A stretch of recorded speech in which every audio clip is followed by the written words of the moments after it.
It's time for story time. It's time for story time. Come on, friends, and join me now. It's time for story time. Assalamu alaikum. Welcome back to Storytime with Mrs. Big. How are you all today? Let's move along to another story from the library. And our story is called Ahmed's Journey, a story of self-discovery by Jill Apperson, Manly.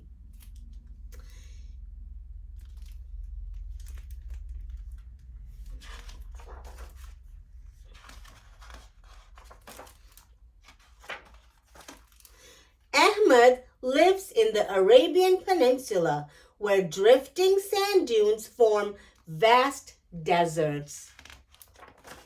Camels roam free, and families enjoy sipping hot, sweet tea.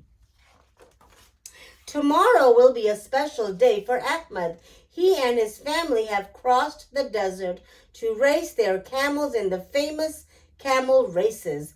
The journey to bring the family and their camels across this desert was long and hot.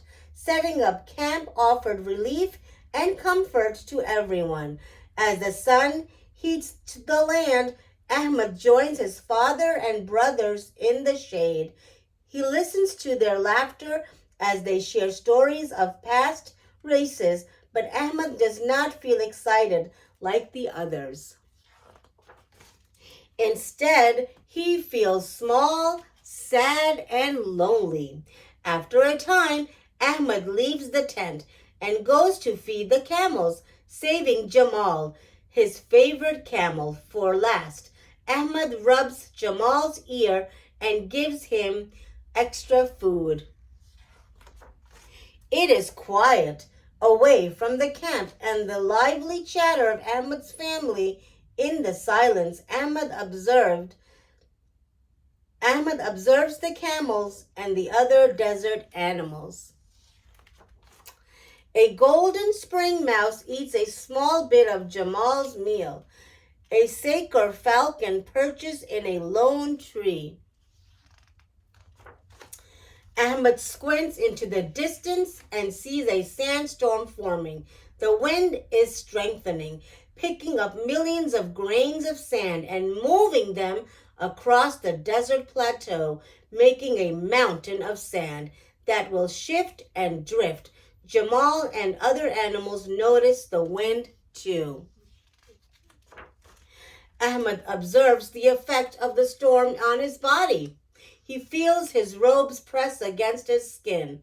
He smells the familiar scent of sand. He tastes the rough dryness of grit and tiny pebbles. He hears the howl of the wind against his ears. Standing alone, Ahmed realizes his thoughts, feelings, and emotions are causing a storm inside his body. He feels discomfort in his stomach and tightness in his throat. He realizes his thoughts are affecting his internal world.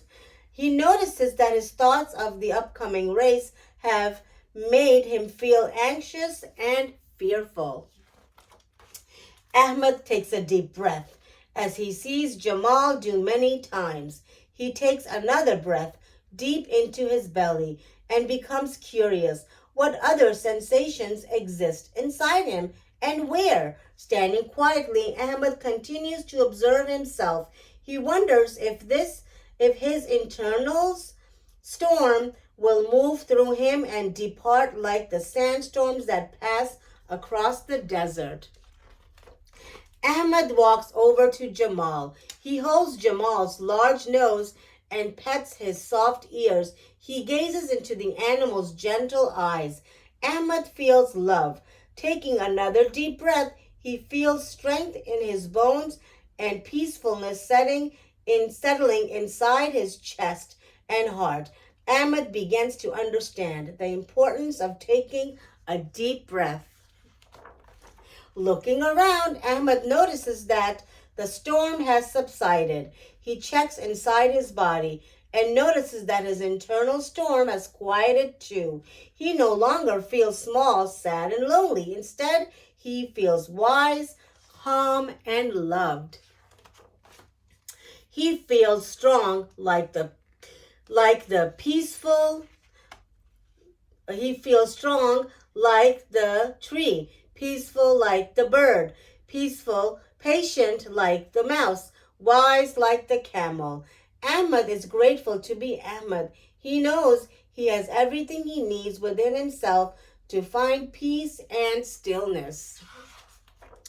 Ahmed whispers small thanks to Jamal and the other animals, then joins the men in the shade. He joins the laughter and accepts a cup of tea. He's ready to ride Jamal in his first camel race.